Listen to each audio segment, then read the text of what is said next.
Um segundinho só já tá indo.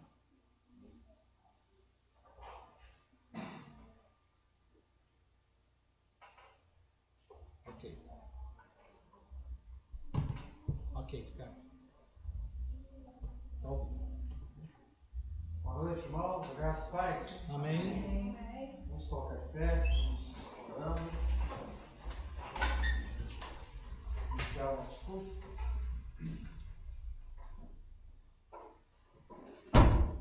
Muito bem, mais uma vez, tendo o privilégio, a oportunidade de poder estar na casa do Senhor, a gente possa consagrar esse tempo que nós estamos aqui, possamos dedicar ao Senhor, possamos estar louvando o Senhor, buscando Sua presença, mas, sobretudo, nós possamos estar prontos para ouvir Sua palavra.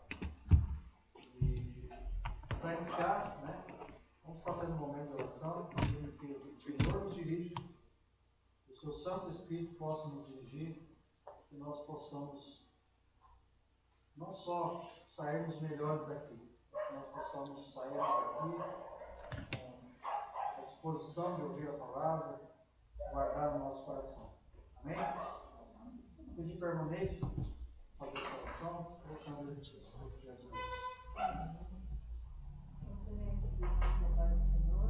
Amém. Senhor Deus, nosso Pai, agradecemos a Deus por essa rica oportunidade de estarmos aqui, estamos diante de Ti, Pai, buscando a Tua presença em nossas vidas, ó Deus, que o Senhor venha fazer agir em nossas vidas, ó Pai, que o Senhor esteja presente em todos os instantes, principalmente nesse momento que estamos aqui para Te adorar, para buscar de Ti, ó Pai. Senhor, abençoe todos nós, abençoa nossas famílias, ó Deus. Senhor, vai visitando, Senhor, os hospitais, os enfermos, ó Pai, que tanto necessitam de Ti, ó Pai. Por isso, Deus, eu te peço, te agradeço por essa rica oportunidade, por Seu Filho conosco, Pai. Que nós possamos sair daqui, Pai, melhores do que entramos, ó Pai. Continua conosco, Pai. É o que eu te peço, eu te agradeço, em nome do Pai, do Filho e do Espírito Santo. Amém. Graças a Deus. Amém. Vamos estar adorando a Deus, vamos estar louvando, que a gente possa, nesse tempo de adoração, lembrando que nós devemos prestar um culto a Deus. Cultuar a Deus é expressar quanto Ele é importante, quanto Ele é merecedor, quanto Ele é bom, quanto nós somos gratos por aquilo que Deus fez. E o louvor é parte da adoração. E a nossa adoração a Deus, ela não pode ser apenas mecânica, não pode ser apenas física, mas que a gente possa, de fato, de verdade, colocar o nosso espírito em adoração, nossa mente, nosso pensar, que nós possamos consagrar de fato de verdade esse tempo que nós estamos aqui, as nossas palavras, tudo aquilo que nós vamos cantar assim. Amém? Amém.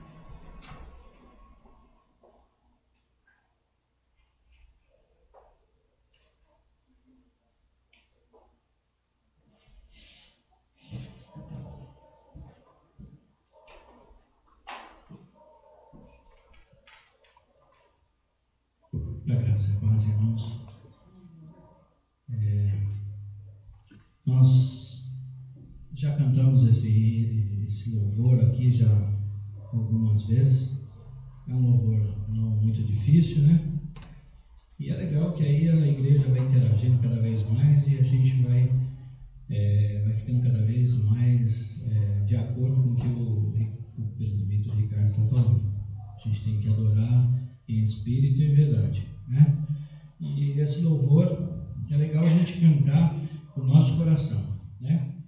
E cada vez mais que a gente faz isso, mais o Deus se alegra do nosso culto. Amém? Vamos louvar o Senhor. Grandioso és tu.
canta-te, Senhor. Grandioso és tu, grandioso és tu. Então minha alma canta-te, Senhor. Grandioso és tu, grandioso és tu. Glória a Deus. Senhor nosso Deus e Pai, nós nos colocamos diante do Senhor, ó Pai, nesta noite fria, uma noite que o Senhor nos presenteou com uma chuva, Pai, abaixando a poeira. Abaixa agora, Pai, a poeira dos nossos corações para que possamos, Senhor, ouvir a Sua palavra, ouvir o Seu alimento, para que possamos sair daqui, ó Pai, alimentados, alicerçados na Sua direção. É assim, Pai, que nós agradecemos nesse momento. Nós oramos também pelos nossos enfermos que estão em casa, ó Pai, precisando de Ti, ó Pai. Restaura, Pai, a saúde física e espiritual dessas pessoas, desses nossos irmãos que por algum motivo não puderam vir. Em nome de Jesus nós agradecemos e oramos. Amém.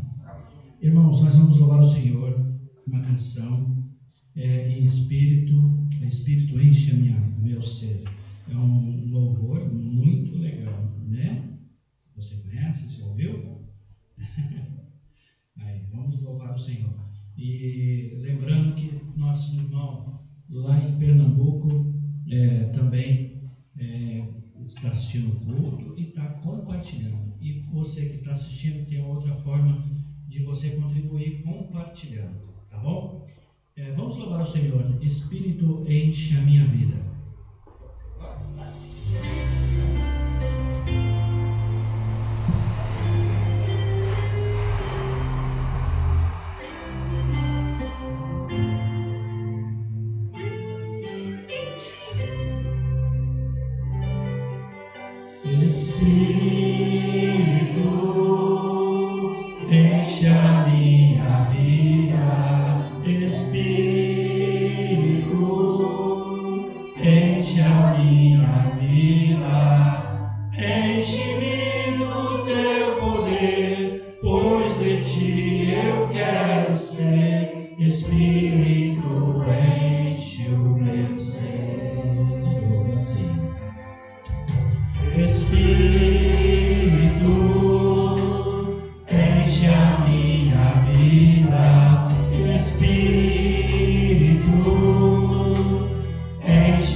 oração pelos ofertantes, amém, com nossos irmãos que estão em casa. Amém. Tem mais oportunidade de estar aqui, na tua presença, na tua casa, para louvar e adorar a Santa Glória, Pai. Não esteja diante do Santo Espírito, Deus. Para iluminar nosso entendimento, para aprender mais a tua palavra, Senhor. Senhor, seja abençoado os ofertantes dessa casa, aqueles também que não puderam ofertar, que estão no motivo, Deus. Eu também, meu Pai, com imensos que não puderam comparecer hoje. Senhor, sabe também o motivo, Deus. Senhor, seja abençoado também. Em nome do Senhor Jesus, eu oro e agradeço. Amém.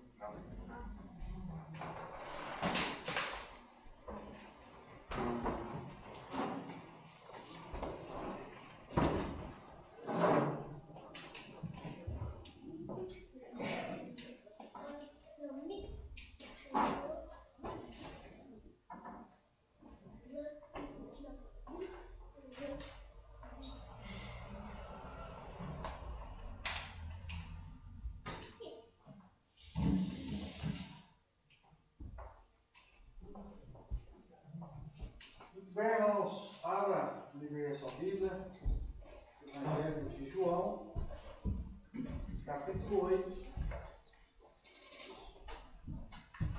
a partir do verso 1. Evangelho de João, capítulo 8, a partir do verso 1.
Ficando só Jesus e a mulher no meio onde estava. Erguendo Jesus, não vendo a ninguém, mas, além da mulher, perguntou: mulher, onde estão os teus acusadores? Ninguém te condenou? Respondeu ela: ninguém, Senhor. Então lhe disse Jesus: nem condeno. Vai e não peques mais. Amém? Vamos ter mais uma oração? Vamos colocar esse texto, essa palavra diante de Deus. Senhor, isso aqui é a tua palavra, e possamos por ela, Deus, sermos ensinados, ministrados, pela tua palavra, que nós possamos, ó Deus, crescer, pela tua palavra possamos aprender, pela tua palavra, Deus, possa haver crescimento em cada um de nós. Obrigado porque a sua palavra é fonte de água viva, que mata a nossa sede, que nos alimenta, e possamos, ó Deus, instruídos por ela, ser mais parecidos com o Senhor. Isso é o que nós pedimos, em nome do teu Filho amado Jesus Cristo. Amém. Irmãos, esse é um texto, né, creio que muito conhecido de todos, né? Um texto que trata da mulher adúltera. Mas essa noite, né, eu queria trabalhar com os irmãos um pouco, não o que representa esse pecado, o que representa o pecado do adultério em si. Mas eu queria falar mais daquilo que representa a presença de Jesus, a graça de Jesus e o ensinamento que Jesus queria trazer quando foi interpelado por aqueles homens e o que ele queria ensinar. E o que esse evangelho que chega até hoje para nós tem também a nos ensinar. Coloca para mim no verso número 1. Diz a palavra, Jesus, entretanto, foi para o Monte das Oliveiras, verso 2. De madrugada, voltou novamente para o templo. Logo de madrugada, Jesus voltou para o templo. E logo que Jesus chega, já chega um monte de gente para ir ter com Jesus. De madrugada, voltou novamente para o templo. E todo o povo ia ter com ele e assentado os ensinava. Jesus já estava sendo reconhecido ali como o mestre, como alguém que podia ensinar, alguém que já a sua fama já havia percorrido. Jesus já era reconhecido como alguém douto a ensinar. E logo Jesus volta, o templo, por que o templo? Porque o templo era um lugar onde todos, costumavam se reunir, era um lugar central. E logo que Jesus chega de madrugada, já tinha gente lá para ouvir Jesus, e diz aqui o texto, que ele assentado os ensinava. Lembrando, gente, naquela época, o assentado não era sentado igual a gente fica na cadeira aqui, nas cadeirinhas, poltrona, costume de Jesus, de todos, tem algumas fotos que retratam, então ele era sentado no chão mesmo, Jesus se assentava no chão, ou numa pedra, no máximo, e ali as pessoas também se sentavam ao redor de Jesus para ouvir os seus ensinamentos e o que Jesus tinha para fazer. Jesus estava ali de madrugada, à beira do templo, e as pessoas iam procurar Jesus e ele os ensinava. Verso 3. Os escribas e os fariseus, quem que eram? Primeiro os escribas e depois os fariseus. Quem eram os escribas? Qual que era a função do escriba? Quem sabe? Isso, eles eram doutores da lei. Homens letrados, homens que iniciam a lei. Que lei? O que tinha até aquele momento? O Antigo Testamento. A lei de Moisés. E os escribas, gente, eram pessoas o quê? Conhecedores da lei, mais do que conhecedores da lei. Eles dominavam, eles falavam de cor. Cita para mim Deuteronômio, capítulo 15, verso 38. Opa! Pessoas conhecedores da lei. E os fariseus, que eram o quê? A liderança religiosa de Israel naquele tempo. O que estava acontecendo ali? Imagina aqueles homens, os líderes religiosos da época, os fariseus, os escribas, de madrugada, vendo Jesus chegar perto do templo, e de repente, uma multidão sentada ouvindo Jesus, para ver o que ele tinha para ensinar. Gente, no mínimo curioso, né? Seria basicamente assim, imagina se nós estamos aqui hoje, na igreja, pregando, de repente chega uma pessoa ali, começa a falar uma coisa naquela praça ali, de repente começa a juntar 10, 20, 30, 40, 50, 100 pessoas. A gente vai falar, mas o que ele está falando que atrai tantas pessoas assim? E aquilo começou a incomodar as autoridades religiosas da época. Por quê? Porque Jesus era alguém que ensinava o quê? O que ele pregava? O que ele ensinava?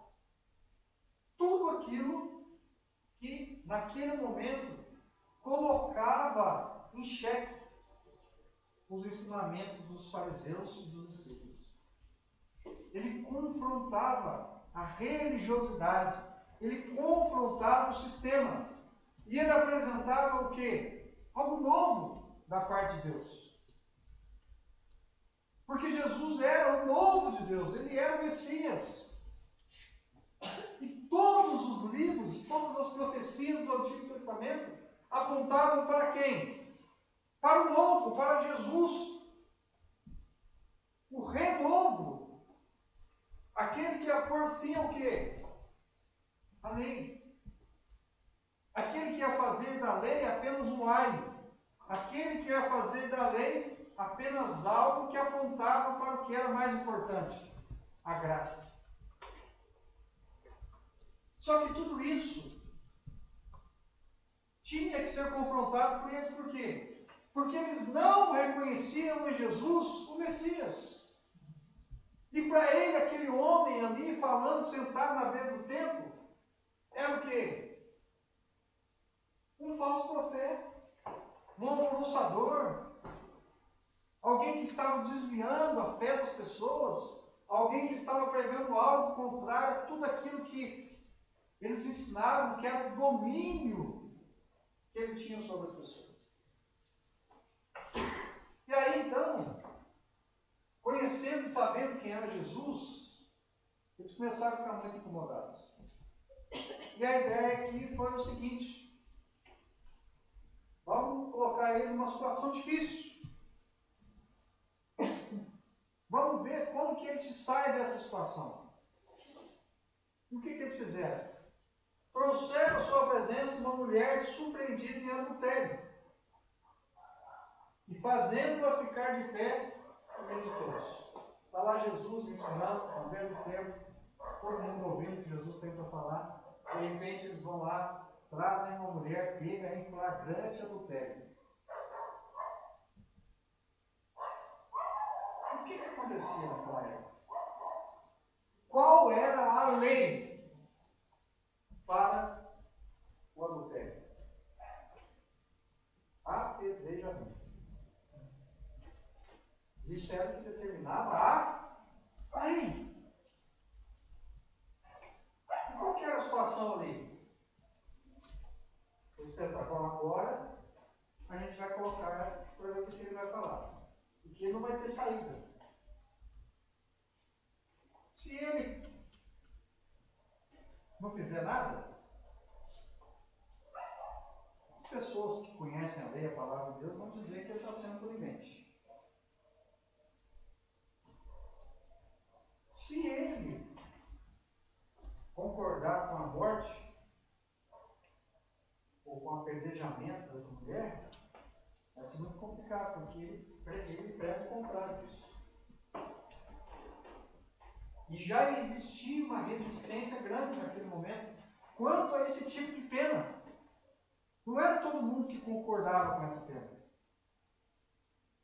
Então a situação era difícil de ser resolvida.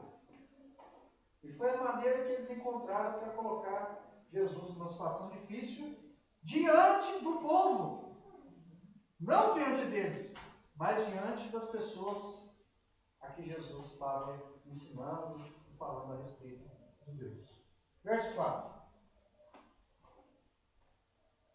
Disseram Jesus: Mestre, essa mulher foi apanhada em flagrante adultério.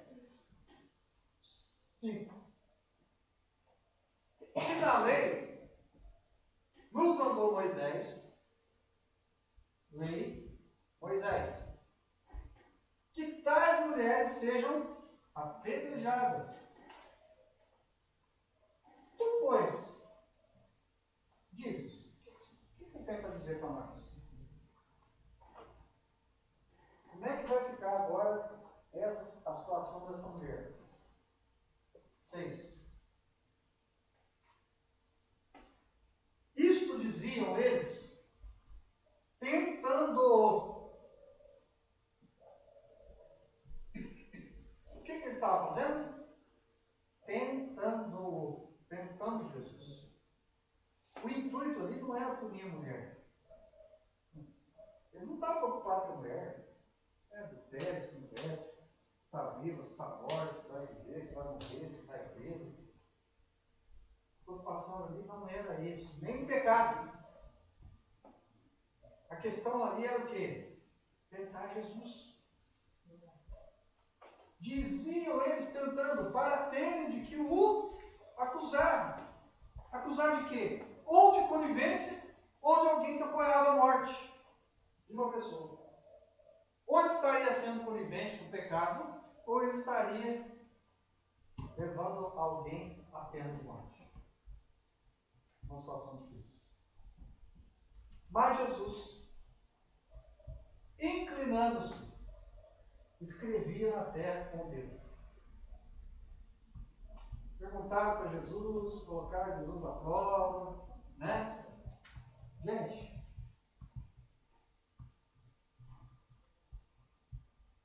eles não sabiam que eles estavam diante de Deus. E sendo qualquer outra pessoa, qual seria a reação, né? Nossa, agora, como é que eu vou fazer? Como é que eu vou sair da situação e tal? Que coisa difícil. E a gente, né, imagina a cena, Jesus sentadinho no chão, numa pedra, escrevendo com o dedo, uma poeira, parece que está até brincando. Né? Jesus continua do mesmo jeito que ele estava, tranquilo, né? Inclinando-se, abaixou a cabeça, escrevia na terra com o dedo. Verso 7.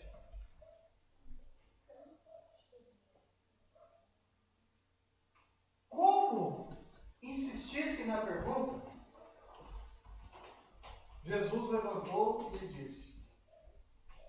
Bom, eles viram lá, fizeram a acusação, colocaram Jesus tranquilo, quietinho, baixou a cabeça, mexendo com o dedo na terra, como se não estivesse nem dando confiança para eles. Mas eles ficaram o quê? Lá, assistindo, né? Vamos ver o que vai acontecer, o que vai sair daí.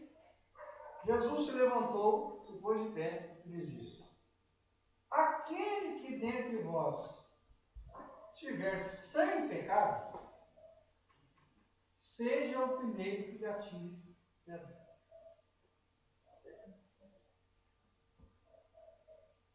Melhor jeito de responder a pergunta, geralmente, é fazendo outra.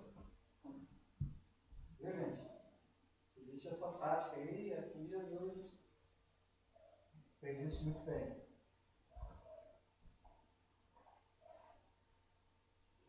Jesus joga a bomba para ele de volta. Aquele dentre vós estiver sem pecado, seja o primeiro que atira a pedra, mas pode tirar. Só que tem um probleminha. Você precisa estar sem pecado para você fazer isso. Aquele que estiver sem pecado, atira a primeira pedra. Não é isso que a lei de Moisés manda fazer? Fica à vontade. Eu imagino, né? Jesus em pé, olhando, respondendo para eles. Verso 8. E tornando-se a inclinar-se, continuou escrevendo no chão. Jesus levanta, estiver sem pecado, atire a primeira pedra. Sentou de novo, começou a escrever no chão. E aí agora, o bom seria a gente se colocar no lugar daqueles homens. O que aconteceu ali? O que aconteceu ali foi que eles, naquele momento, quando estavam pensando em colocar Jesus numa situação difícil, a coisa se inverteu totalmente. Quem seria o primeiro corajoso a pegar a pedra e atirar naquela mulher? Eles conheciam a vida uns dos outros ali. Homens, fariseus, hipócritas, líderes religiosos falsos. O que eles estavam fazendo ali já era pecado, eles estavam tentando. Jesus estava, é isso que o texto fala, tentando. E aquilo ali foi servindo de condenação, verso 9.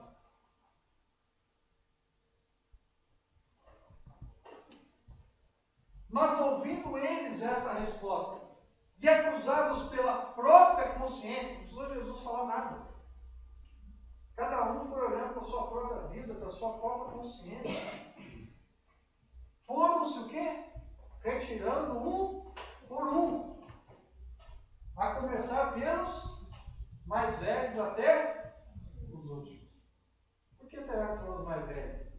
Provavelmente porque isso não é pecado. Não é? Provavelmente. Começa a sair os líderes, os chefão ali, né? Os fariseus, os bons da boca, vamos dizer assim, os chefão mesmo lá. Por seguinte, não. Saiu um, olhou para o outro, saiu o outro. Foi saindo, foi saindo, foi saindo, foi saindo. Saiu o quê? Um por um.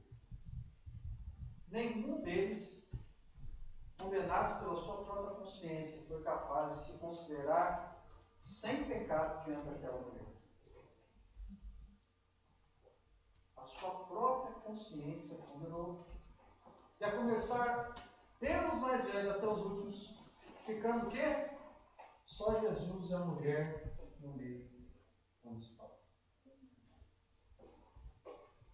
E aqui, irmãos, eu quero abrir um parênteses muito importante.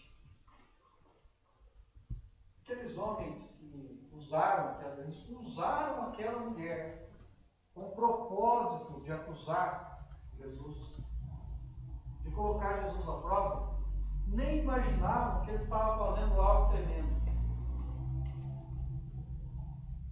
Ele estava levando uma mulher que, aos olhos da sociedade, agora naquele momento, era considerada adulta, pecadora, para ser a única pessoa no meio de tantos pecadores ali, que teve a oportunidade de ficar sozinha com o Senhor Jesus. Será que ela podia imaginar isso? Não. Verso 10. Erguendo-se Jesus, e não vendo a ninguém mais além da mulher, perguntou: mulher, onde estão aqueles teus acusadores? Cadê? Cadê aqueles que te trouxeram aqui para te acusar? Ué? Ninguém te condenou?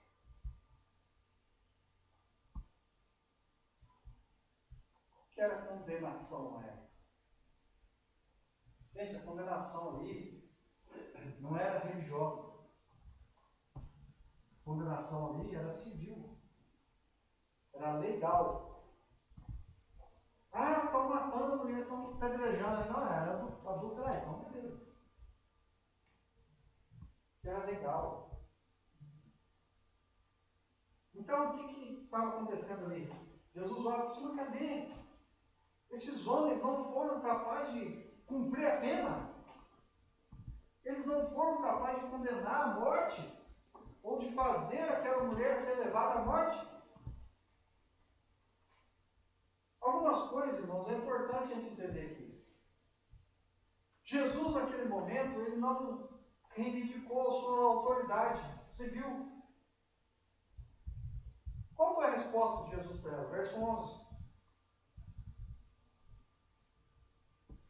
Respondeu ela: ninguém, Senhor.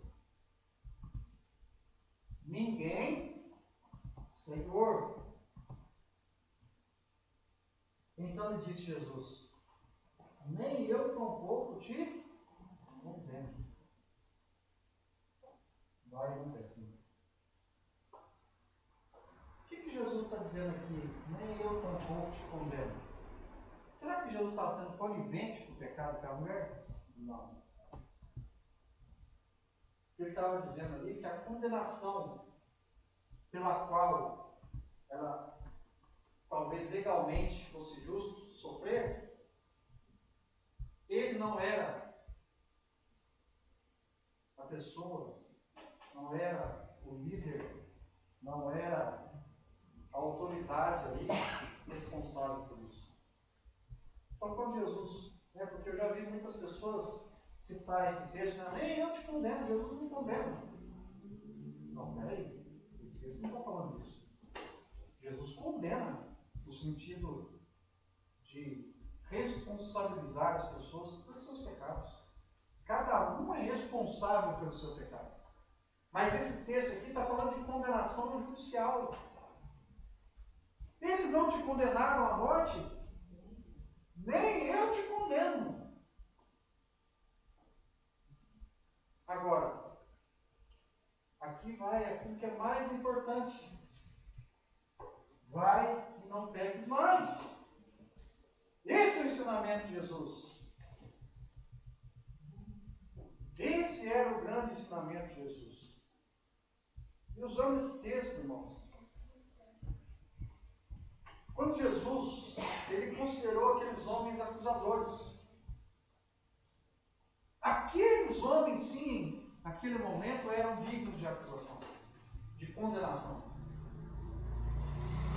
Porque o que Jesus estava olhando ali, o que eu imagino que esse texto tem ensinado para nós?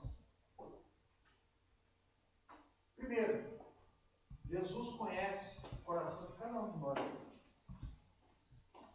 Jesus conhece o meu pecado, conhece o seu pecado, conhece o pecado de cada um. E embora o adultério fosse naquela época e é até hoje um pecado gravíssimo, naquela época digno de pena de morte, Jesus entendia que o pecado daqueles que estavam acusando aquela mulher era tão grande quanto o dela. Porque o pecado deles era um pecado que também os condenava. O pecado deles também era um pecado digno de condenação. E o que a Bíblia ensina o quê? Que não há um homem justo. Não há um sequer. Todos estão o quê? Perdidos. E aqueles homens que estavam usando o pecado daquela mulher para tentar contra Jesus, estavam demonstrando ali o quanto eles eram o quê? Pecadores. O que Jesus vai chamar a atenção? O que esse texto, entendendo claramente? O alvo ali era que as pessoas se arrependessem. Quando Jesus confronta aqueles homens, aquele que não tem pecado, atira a primeira pedra. Olhe para dentro de você, olhe para a sua vida, olhe quem você é. Se você imagina que esse pecado é enorme, digno de morte, qual o tamanho do seu pecado? Será que ele não é tão grande quanto esse? E aqueles homens estavam cumprindo um papel terrível de acusador. Quem que Bíblia chama mesmo de acusador? O diabo. A Bíblia chama o diabo de acusador. E era esse o papel que aqueles homens estavam prestando naquele momento. Papel de acusador.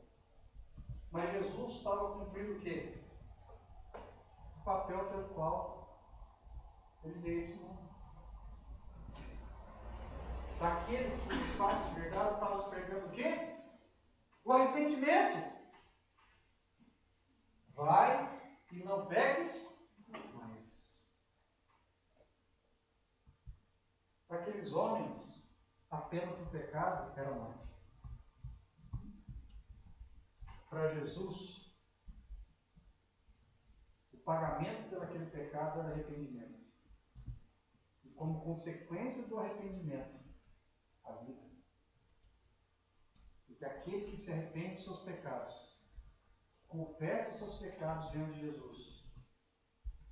A palavra de Deus diz que ele é fiel e justo para nos perdoar de todo. Quando ele olha para aquela mulher ali, eu não vou te condenar. Vai e não peques mais.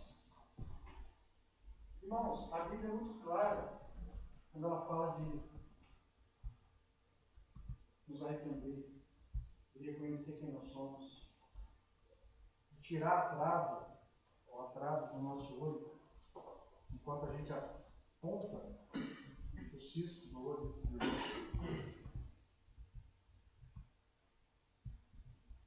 Só apenas um juiz.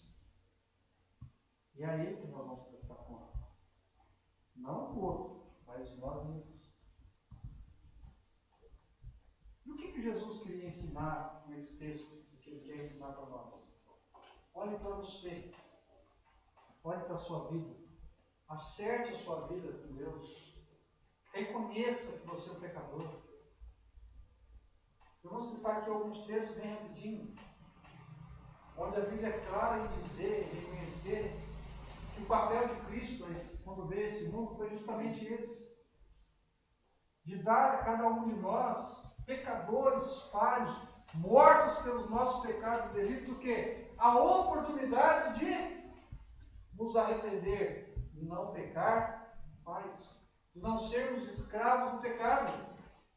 Coloca para mim, Provérbios, capítulo 28, verso 13. Provérbios 28, 13. O que encobre as suas transgressões jamais prosperará. Mas o que as confessa e deixa alcançará o quê? Misericórdia. Aquele que encobre as suas transgressões. Por isso que Jesus chamava os fariseus de quê? Raça de víboras. Sepulcro caiado, bonitinho por fora, ouro por dentro. Por quê? Porque encobre as suas transgressões, jamais prosperará. Mas o que as confessa e deixa. Primeiro passo, confessar. Segundo passo, deixa. Vai e não peques mais. Alcançará o quê? Misericórdia. De quem? De Deus. Gente, porque Deus sabe quem nós somos. Não tem bom nesse mundo. Ricardo, o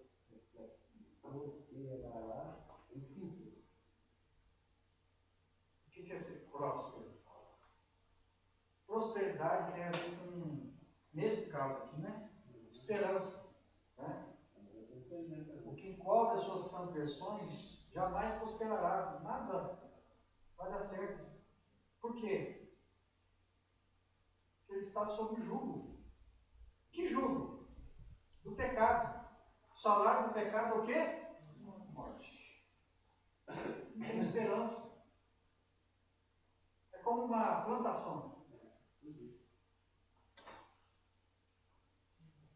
Se não chover, ela vai morrer. Mesmo que ela seja uma plantação, ela não vai produzir fruto. A ideia é que é essa. Agora, o que confessa e deixa alcançará o quê? Misericórdia. A chuva vem. A colheita é certa. Então, quando a gente olha para esse texto, irmãos, é fato. Não existe um justo, não há um sequer. Ah, mas fulano é tão bom. Fulano, olha, que pessoa boa. A Bíblia fala que bom só tem um. Quem quer? Pode ter um melhor que o outro em alguma coisa, mas ele vai ser pior que você em outro. Pode ter certeza disso. Porque todos extraviaram. Não há um justo, não há um sequer. Talvez aquilo que aos olhos humanos era o caso dos fariseus. Aos olhos da sociedade, do povo judeu, eles eram elite religiosa, homens, pareciam santos. Mas quando eles foram confrontados com a verdade diante de Jesus, aquele que não tem pecado, atira a primeira pedra. Você pode. A lei te garante isso.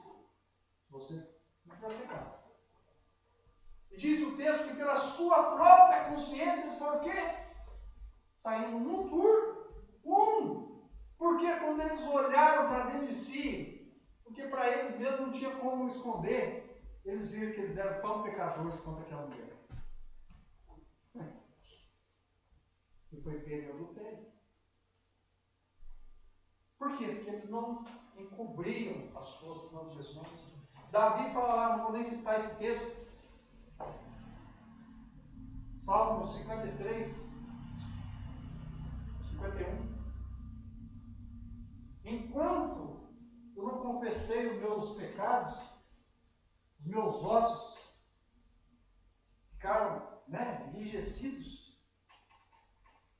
Enquanto eu calei as minhas transgressões, porque o pecado pesava demais. Lucas, capítulo 5, verso 32.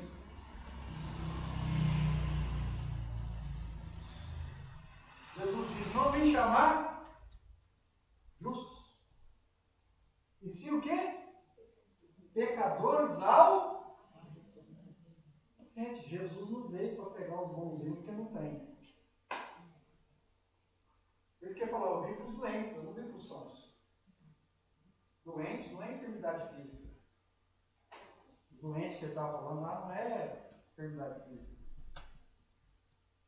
É o caso que ele está falando, não vim chamar justo. Por que ele não veio chamar justo? Não tem justo. Pelo justo, precisava de Jesus. Se é justo, para que Jesus morreu na cruz? Aí não tem justificação. Não vim para os justos, sim pecadores. Para quê? Ao arrependimento, para que as pessoas transformem as suas vidas, para que elas reconheçam os seus pecados, para que elas saibam que elas são filhos da ira. É isso que a Bíblia chama. Aqueles que não estão em Jesus. Escravos do pecado.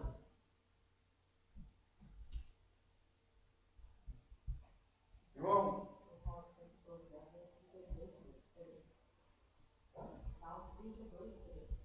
Coloca aí, Salmo 32, 3.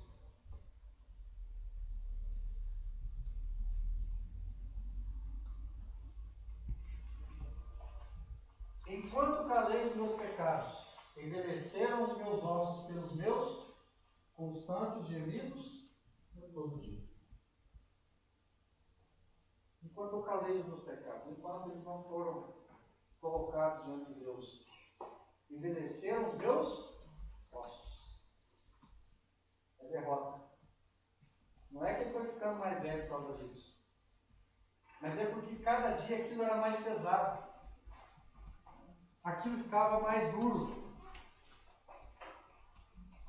E foram envelhecendo, envelhecendo, envelhecendo. Pelos meus constantes gemidos todo dia. Não tinha paz. Gente, um homem que não tem um Deus para confessar os seus pecados, um homem que não tem a quem confessar suas falhas diante de Deus, é alguém fadado ao sofrimento eterno, porque todo dia ele é pecador. Essa palavra de Deus diz exatamente o que eu respeito. Ele é fiel e justo para nos perdoar todo o pecado e nos purificar de toda injustiça. João, capítulo 3, verso 17.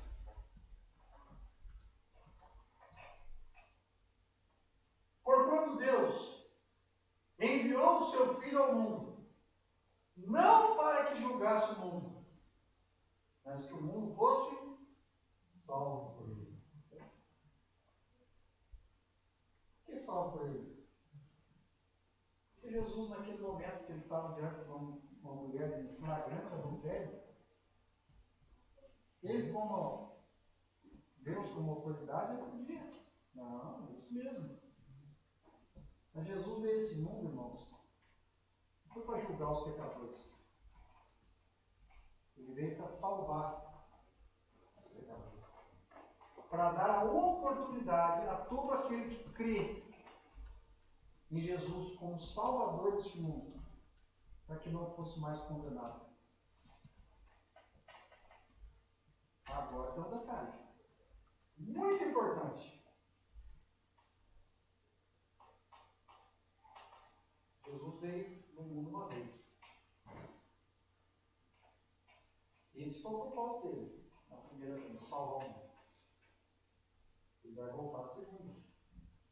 Qual vai ser o propósito agora? Mesmo? Não.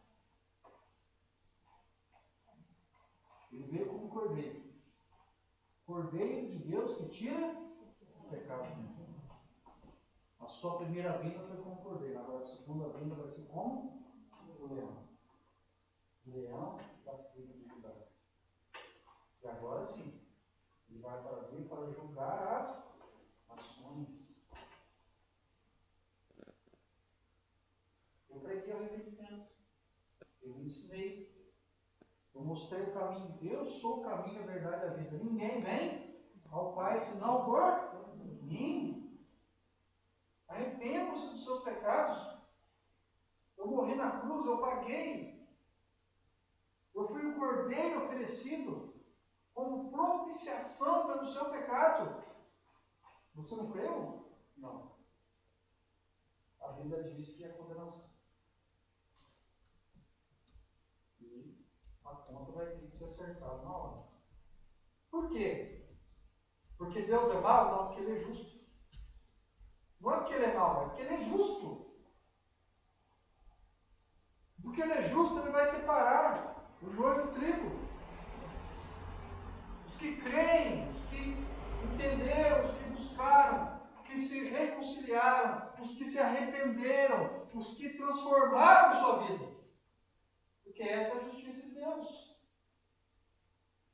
Jesus mostra que a sua graça é capaz de transformar todos os homens e todo o pecado. É graça. É graça. Por que é graça, irmãos? Favor merecido. É aquilo que a gente não merece, mas que foi nos dado de graça por Deus. O que nós merecemos? O céu? Não. Gente, o céu é algo impensável aos olhos humanos. Muito mais, se já é impensável, mas muito menos ainda merecido. Não é verdade? Que a palavra de Deus diz que nós não podemos nem imaginar. Nem olhos viram, nem ouvidos ouviram. Nem nunca jamais penetrou no coração humano que Deus tem preparado para aqueles que amam. Nem olho vivo, nem ouvido ouvido, nem jamais penetrou no coração. Mas é isso que Deus deu para nós. Graça, favor merecido. Foi sempre pela graça. Só é pela graça. Sempre a mesma graça. E eu quero terminar aqui, irmãos. Esse texto que é muito conhecido, né, de todos nós, mas que fala realmente daquilo que é o que Jesus fez por nós, Efésios 2, capítulo 8.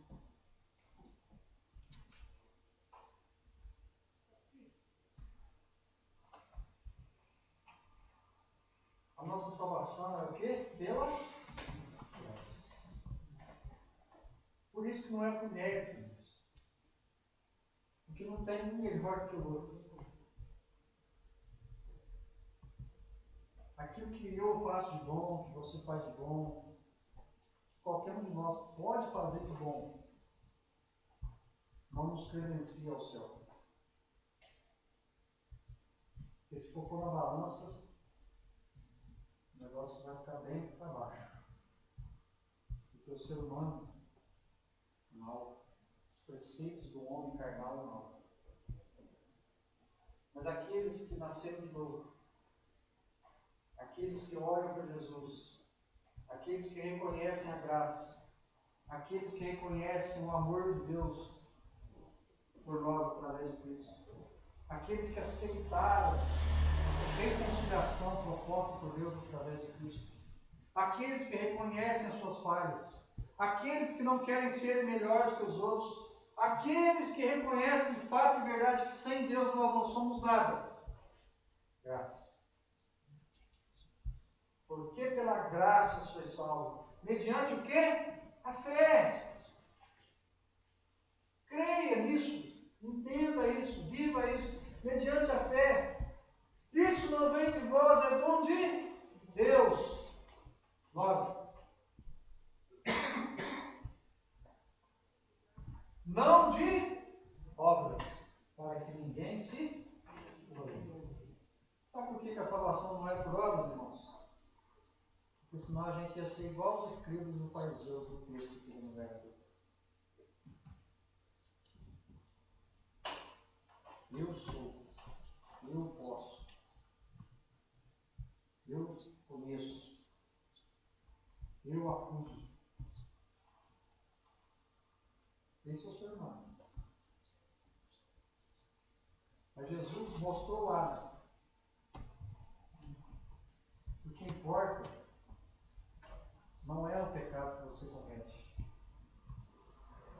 mas é o arrependimento que você é capaz de demonstrar. Vários exemplos disso. Está dando a cruz. Aquele homem era um assassino sendo condenado por Jesus. Do lado dele, uma vida pregressa. Muito provavelmente era um assassino, mas que demonstrou arrependimento, mesmo no último minuto, quando estava ali com Jesus. Senhor, lembra-te de mim. O que você está falando dele? Nós merecemos estar aqui, ele não. Senhor, lembra-te de mim quando estiver no paraíso. Jesus olha para aquele homem e diz, hoje mesmo estava comigo no paraíso. Qual foi a diferença? Um se arrependeu, o outro não. Os dois eram pecadores, assassinos, mas um demonstrou arrependimento. Irmãos, para concluir, ser cristão de fato de verdade é estar convencido daquilo que nós já estudamos aqui, que a gente sempre fala. Nós precisamos estar sempre convencidos do pecado, da justiça e do juízo de Deus. Se você entender que você é pecador, que não há nada capaz de fazer de você melhor do que alguém ou fazendo você alguém merecedor da graça. Se você entender que tu é a justiça de Deus através de Cristo na cruz, que nos salvou, que nos resgatou, que nos reconciliou, que por causa disso nós somos livres da ira e do juízo vindouro sobre esse mundo que ainda há de acontecer.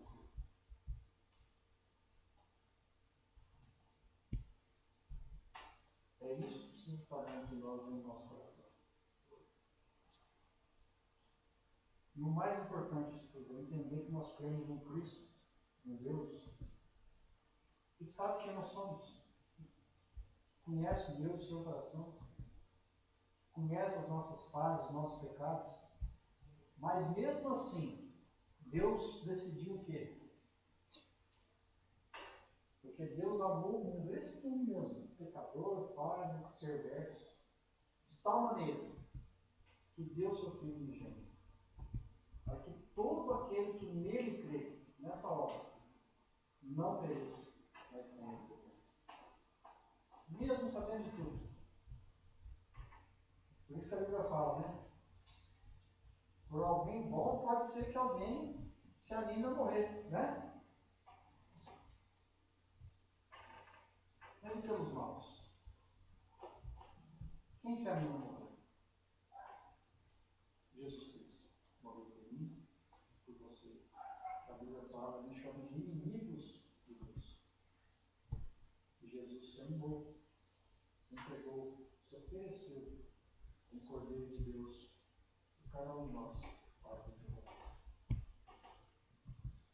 E olhando para esse texto, né, para a vida dessa mulher, nós possamos de fato de verdade entender que o que nós precisamos é desfrutar da graça de Deus, ser gratos por tudo aquilo que Ele fez por cada um de nós.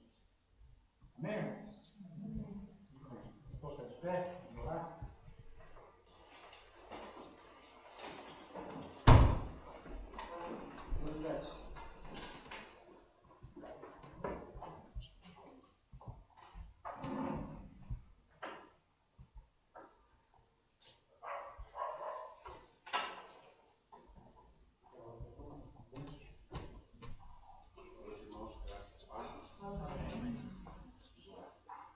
Pai Santo, Pai querido, nós damos graças a Deus pelo amor que o Senhor tem por nós, por aqueles que ainda não estão nos teus caminhos, por Deus, por aqueles que ainda não decidiram servir o Senhor como Senhor e Salvador das suas vidas, mas nós sabemos que o Senhor ainda tem tempo para cada um de nós e para cada um deles também.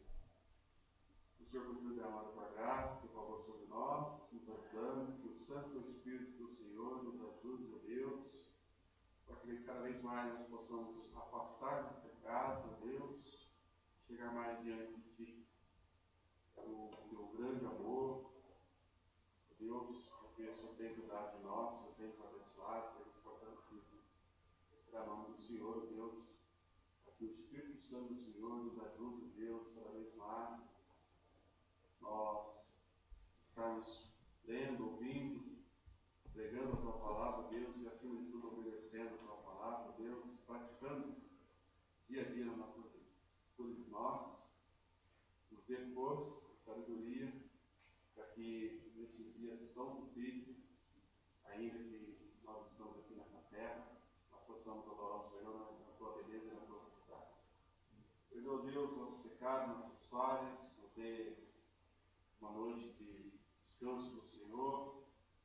Nos dê, ó Deus, sabedoria mais uma vez, ó Deus, para que a Tua Palavra, Deus, além de ser ouvida, ela possa fazer um grande efeito nas nossas vidas